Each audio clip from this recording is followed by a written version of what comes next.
ang susunod na lesson po natin ay napakahalaga, no? Ang topic natin ay ang title po ay si Jesus, ang pangako at kaligtasan.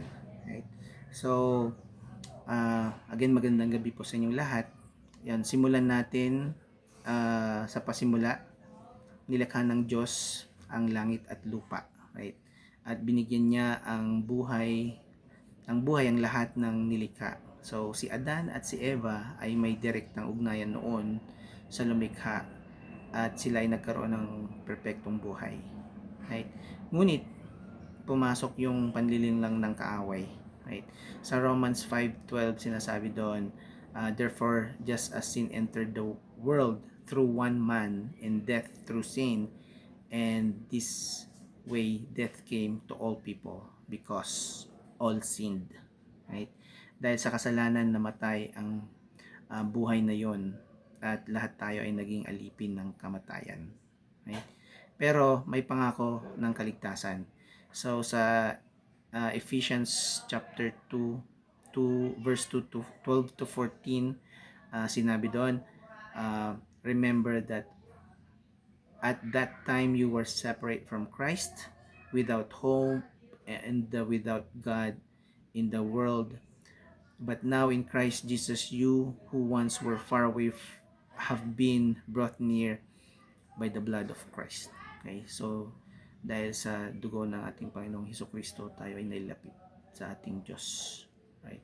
Mula sa mga propeta hanggang sa tagapagligtas, inilibing siya at muling binuhay sa ikatlong araw, ayon sa kasulatan. Right? Siya ang tagapagligtas, ang ating Panginoong Hesus. So binabanggit po sa John 19:30.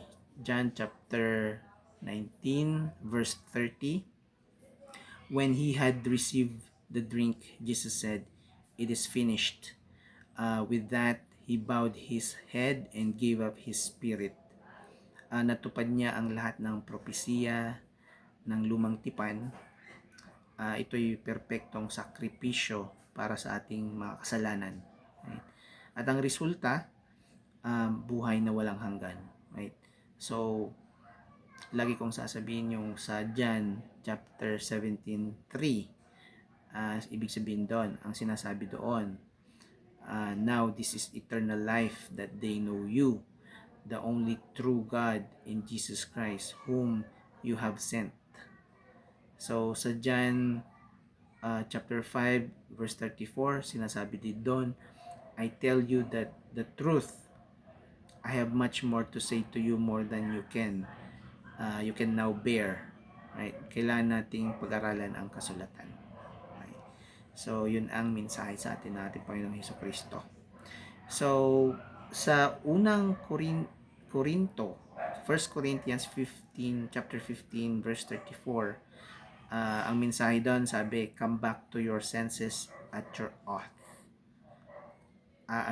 Come back at your senses as you ought, and stop sinning, for there are some who are ignorant of God. I say this to your shame. Right? So pinapaalalanan tayo na bumalik sa ating ulirat. Sabi doon na wag tayong maging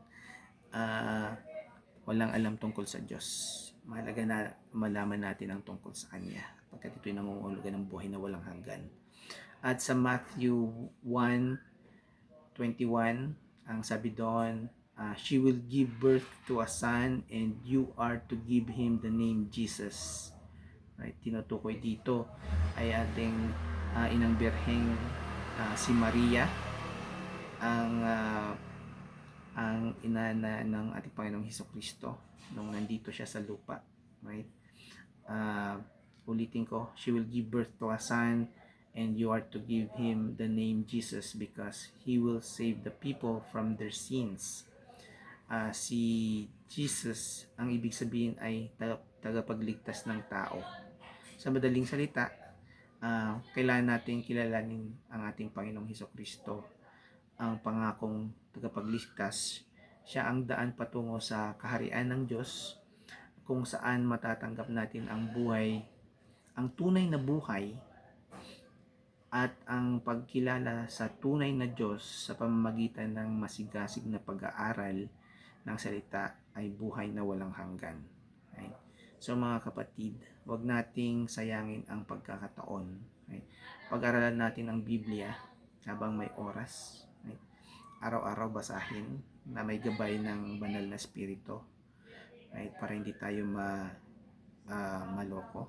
Right? So kailangan natin ng guidance at upang maunawaan natin mabuti ang nilalaman ng Biblia. Tanggapin natin si Jesus bilang ating tagapagligtas. Sama-sama tayong maglakbay sa buhay na walang hanggan. Amen.